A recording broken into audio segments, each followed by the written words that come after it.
Jai Shriman Narayan, welcome back to the channel Mother Microbiology. Once again I'm back with my new video. So after a long time I'm getting back with my new video. So one of my subscriber asked me about the topic which are related to the biotechnology and microbiology. Basically what I feel that he wants to know that how we can explore our PhD work with the combination of two subjects.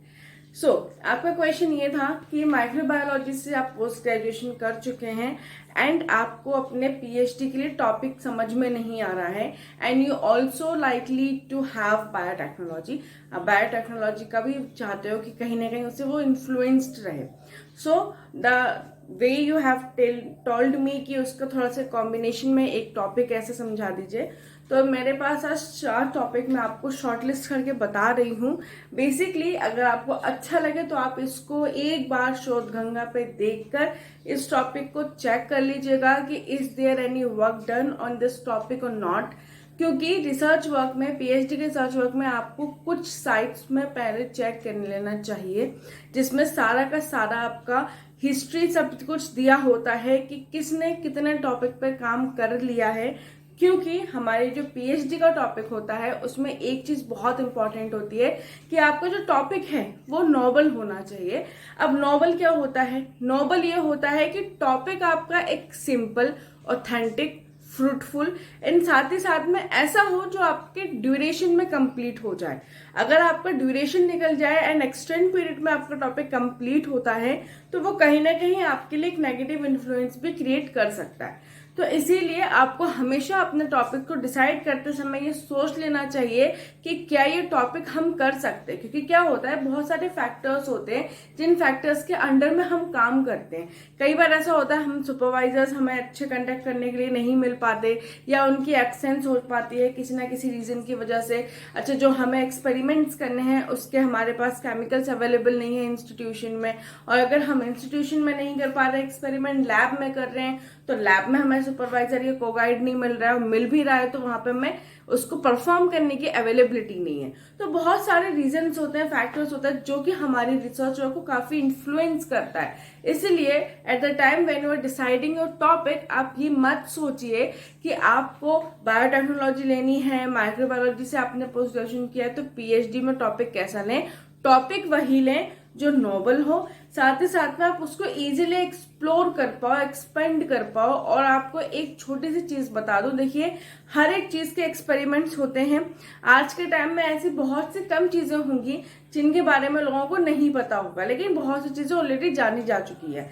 लेकिन क्या होता है ना कि हमारा जो PhD का first topic जो रहता है, मतलब जिसे हम रिसर्च प्रपोजल या साइनॉप्सिस कहते हैं, उसमें हम जो टॉपिक देते हैं हमें वो सोच के इसलिए देना पड़ता है क्योंकि हमारा काम सिंपल हो और ऐसा नहीं कि कोई काम पहले नहीं हुआ होगा, इंग्रेडिएंट्स वही हो, बेसिक वही चीजें हों, और जब इंग्रेडिएंट्स वो हों लेकिन जो उनका प्रोडक्ट निकले वो अलग इनोवेटिव निकले, और इनोवेटिव होगा, इनहेंस और अच्छे से होगा तो आपके वर्क को काफी अच्छे से यूटिलाइज किया जाएगा। एंड क्योंकि जब हम अपना पीएचडी का वर्क कर रहे होते हैं तो हमें रिसर्च पेपर्स को भी पब्लिश करना होता है विद इन दैट ड्यूरेशन। तो आपको ये सारी चीजों को मैनेज करके ही किसी भी टॉपिक के बारे में समझना होगा एंड उस टॉपिक को चूज करना होगा। तो चलिए मैं बता रही हूँ आपको 4 टॉपिक। आपको ये टॉपिक हो सकता है अच्छे लगे, और अगर अच्छे नहीं लगे या समझ में नहीं आए तो आपको बेसिकली एक आइडिया जरूर मिलेगा। और कोई क्वेरी हो तो आप मुझे कमेंट फिर से कर सकते हैं। तो चलिए सबसे पहले जो मेरा टॉपिक है वो है synthetic microbial consortia for bioremediation. Simple सा टॉपिक मैंने समझाने की कोशिश की है, साथ में ही जो इसके कीवर्ड्स है वो है environmental biotechnology and metabolic engineering. इसमें काम क्या होगा? काम ये होगा जैसे हमारा एनवायरमेंट है, हमारा जो वातावरण है उसमें बहुत सारे दूषित चीजें अभी भी उपस्थित हैं। जिसमें बहुत सारे ऐसे कंटेमिनेंट्स हैं, बहुत सारे प्लास्टिक्स हैं, हैवी मेटल्स हैं, बहुत सारे ऐसे माइक्रोबियल भी हैं जो कहीं ना कहीं अपने पाथवेज के दौरान, मतलब अपनी कम्युनिटी की वजह से उसको डिग्रेड कर सकते हैं। और वो डिग्रेड कर सकते हैं कब कर सकते हैं? जब उनका प्रॉपर तरीके से एक पाथवे बन पाएगा। तो जैसे कि हम जानते हैं कि बायोरेमिडिएशन एक ऐसी प्रोसेस है जो कि फिल्ट्रेशन के लिए यूज होती है, जो कि एनवायरमेंट के लिए बहुत अच्छी चीज होती है। तो उसमें आप इसका यूज कर सकते हैं। एंड क्योंकि आपने बायोटेक्नोलॉजी से इन्फ्लुएंस्ड मांगा था तो मैंने इसमें environmental biotechnology and metabolic engineering देखी है। बेसिकली ये काम करेगी दोनों ही चीजों में, माइक्रोबायोलॉजी से इससे रेलेवेंट हो जाएगा। जितनी भी माइक्रोबियल कम्युनिटीज हैं, आप इसमें जो भी बैक्टीरिया यूज कर रहे हैं या जो भी आइडेंटिफाई कर रहे हैं, एंड इसमें जो आपकी टेक्निक लगेगी वो एनवायरमेंटल बायोटेक्नोलॉजी से लगेगी, और कोई भी बायोटेक्नोलॉजी द्वारा करी हुई कोई भी इसमें अप्लाइड जो है आपका टेक्निक लगेगा। ये होता है आपका फर्स्ट टॉपिक। फिर आता है आपका CRISPR, that is Cas systems in industrial microorganism. इसके जो की एरियाज हैं वो है industrial biotechnology, metabolism, pathway optimisation. अब जैसे कि हम सभी जानते हैं कि इंडस्ट्रियल में माइक्रो ऑर्गेनिजम्स का काफी यूज होता है। अब इंडस्ट्रियल माइक्रो ऑर्गेनिजम्स की हम बात कर रहे हैं, कैट सिस्टम्स की बात कर रहे हैं, तो इसमें हम बात कर रहे हैं इकोलाई की, सैक्रोमाइसिस की, एंड ऐसी उन बैक्टीरियाज की, ऐसी उन माइक्रो ऑर्गेनिजम्स की जो कि मेडिकल इंडस्ट्री में काफी यूज होते हैं। साथ ही साथ में अलग अलग, जैसे कि हम जानते हैं कि एग्रीकल्चर इंडस्ट्री है, माइक्रोबायोलॉजी से इन्फ्लुएंस हुई है काफी, हार्बिसाइड्स से, पेस्टिसाइड्स हैं, ठीक है। अब उसमें कैसे हम क्रॉप की यील्ड को बढ़ाते हैं, तो वो हमने उसमें वो देखा है, उसके सब्स्टिट्यूट्स देखे हैं, पोटेशियम कैसे बढ़ेगा वो देखेगा। तो हमने बहुत सी चीजें देखी हैं, तो वो कहीं ना कहीं इन्फ्लुएंस तो माइक्रोबायोलॉजी से ही हुआ है ना। तो इसी में हम ये देखेंगे इंडस्ट्रियल बायोटेक्नोलॉजी में कि बहुत सारे वेस्ट होते हैं जो इंडस्ट्रीज से निकलते हैं, फिर उसको ट्रीट करना है बेसिकली। तो वो ट्रीट के लिए हमने यहाँ पे मेटाबॉलिक पाथवे को ऑप्टिमाइजेशन लिया है। जब मेटाबॉलिक पाथवे होगा तो इससे वो ऑप्टिमाइज करेगा, एंड साथ ही साथ ये जो माइक्रोबियम जो इंडस्ट्रियल है ना, तो इसमें इंडस्ट्रियल बायोटेक्नोलॉजी लगेगी। इंडस्ट्री में जैसे कि आप देखते हो बहुत सारे होते हैं, प्रोसेसेस चलते ही रहते हैं, हेबस प्रोसेस चल रहा होता है, कहीं पे आपका सिट्रिक एसिड साइकिल का चल रहा होता है, तो बहुत सारे इसमें साइकिल्स होते हैं जहाँ पे इंडस्ट्रियल की काम चलता रहता है। तो ये भी एक अच्छा इंपॉर्टेंट टॉपिक है। लेकिन ये सारे जो टॉपिक्स मैं बता रही हूँ आपको सारे परफॉर्म इन लैब करने पड़ेंगे अंडर द वीवो। हाँ, लेकिन एक है जो वीवो में नहीं होगा। अब आता है माइक्रोबियम इंजीनियरिंग फॉर एग्रीकल्चर। अब आता है माइक्रोबियम इंजीनियरिंग फॉर एग्रीकल्चर। जैसे कि मैंने अभी कहा था कि माइक्रोबायोलॉजी से काफी इन्फ्लुएंस हुई है एग्रीकल्चर। तो अब जैसे कि कोई भी एक क्रॉप है, सपोज कीजिए हमारे पास एक थाइम का प्लांट है। अब थाइम के प्लांट को हमें एक अच्छा क्रॉप को, मतलब एक अच्छी यील्ड देनी है, एक अच्छा एनहेंस करना है उसकी ग्रोथ को। तो हम कैसे करेंगे? By providing that sufficient kind of the supplement जो उसके न्यूट्रिएंट अपटेक को बढ़ा दे, इंक्रीज कर दे।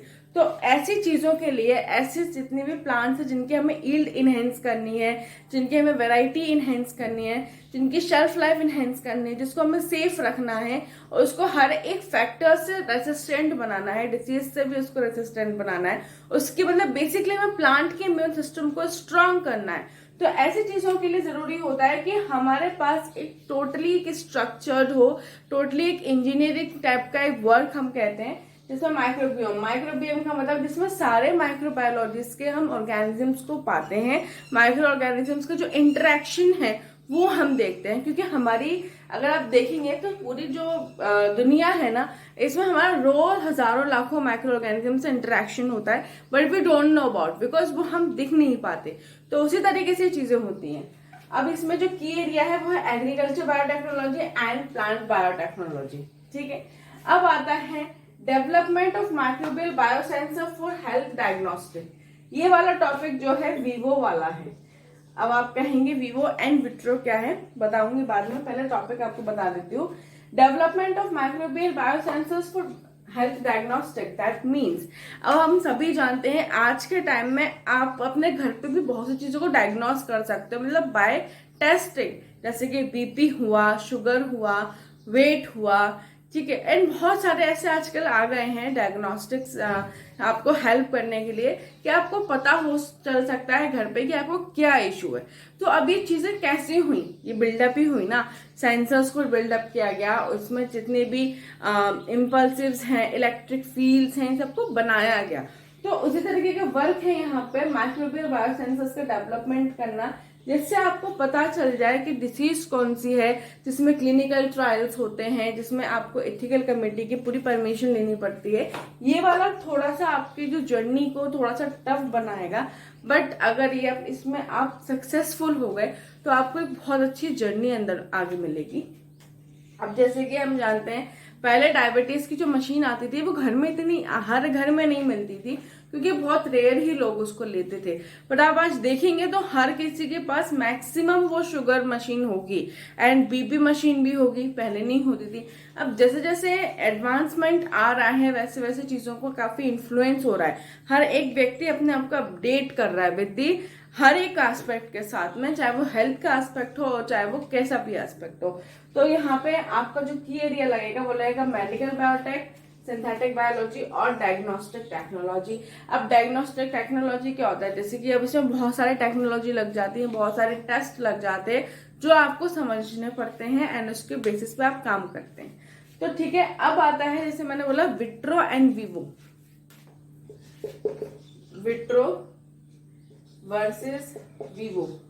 ठीक है, वीवो का मतलब होता है कि आपने जो भी एक्सपेरिमेंट को परफॉर्म किया है वो सिर्फ आपने लैब के अंदर आपने किसी भी अलग इंसान के ऊपर किसी भी एक लिविंग बीइंग के ऊपर आपने उसको अप्लाइड नहीं किया है, that called the Vivo. And जब हम विट्रो की बात करते हैं, विट्रो के मतलब होता है कि आपने इसको किसी भी पे अप्लाइड करके देखा है, अपने एक्सपेरिमेंट को सक्सेसफुली दिखाने के लिए एक आपने एक्सपेरिमेंट किया जिसका अगर सक्सेसफुल हुआ तो आपके एक्सपेरिमेंट जो है सक्सेसफुल हो जाएगा, तो वो होता है विट्रो। अच्छा, अब ये बात आती है कि अब क्लिनिकल ट्रायल क्या हुआ। क्लिनिकल ट्रायल होता है जो ऐसे संबंधित होता है जो पब्लिक सेक्टर से संबंधित होगा, जो किसी भी हेल्थ फैक्टर से संबंधित होगा, तो वहां पे आपको एथिकल कमेटी भी लगेगी। जब आप एक रिसर्च कमेटी द्वारा आपका प्रपोजल को एक्सेप्ट किया जाएगा तो उस आरएसी के बाद में आपके बाद में वो वर्क जाएगा एथिकल कमेटी के पास, जब वो हाँ वहां से भर देंगे, क्योंकि बहुत सारे एस्पेक्ट्स को यहाँ पे चेक किया जाता है। ऐसा नहीं होता कि अगर आपने टॉपिक दे दिया तो आपको क्लियर हो जाएगा, नहीं होगा, थोड़ा टफ हो जाता है क्योंकि इसमें बहुत सारे इश्यूज होते हैं। एथिकल कमेटी की वो होनी चाहिए, पूरी जानकारी होनी चाहिए, आप कहाँ से ले रहे हो, किस पे अप्लाइड करोगे, इससे सामने वाले को कितना कॉस्टली पड़ेगा, आपको कितना एनहेंस करेगा आपका वर्क, आप इसको करने में बेसिकली कितने कैपेबल हैं, आपका अपना वर्क टून कैसा है।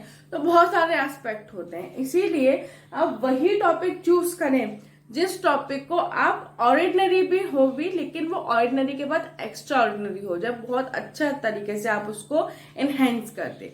सो at the last my video I make sure कि मैं आपको टॉपिक समझा पाऊँ या कुछ टॉपिक आपको सजेस्ट कर पाऊँ, तो इन टॉपिक से आपको कुछ एक अच्छा एक कलेक्शन मिलेगा, आपको एक अच्छा रिव्यू मिलेगा और आपको एक बेसिकली एक आइडिया मिलेगा कि आपको कैसे टॉपिक पे काम करना चाहिए। एक चीज मैं बता देती हूँ, आप वही टॉपिक चूज करें जो सिंपल हो, इजी टू एग्जीक्यूट हो और सबसे इंपॉर्टेंट चीज है आप उसको अच्छे से मेंटेन कर सको। नॉवेल्टी होने चाहिए और आप ज्यादा से ज्यादा टॉपिक्स को एक्सप्लोर करें। शोध गंगा हो गया या फिर आपका वेब साइंस हो गया या साइंस डायरेक्ट हो गया या फिर स्कॉपस हो गया, ऐसी वेबसाइट्स पे आप टॉपिक्स को कीजिए सर्च जहां से आपको कुछ आइडिया मिलेगा, नहीं तो आप बहुत कंफ्यूज होंगे। सो अगर अदर कोई क्वेरी हो तो आप मुझे बता सकते हैं, और अगर आपको टॉपिक अच्छा लगे, आपको समझ में आए तो प्लीज लाइक कीजिएगा एंड वीडियोस को शेयर कीजिएगा। एंड अगर चैनल आपने सब्सक्राइब नहीं किया है तो प्लीज कर लीजिएगा। Meet you in the next video, stay tuned, thank you so much.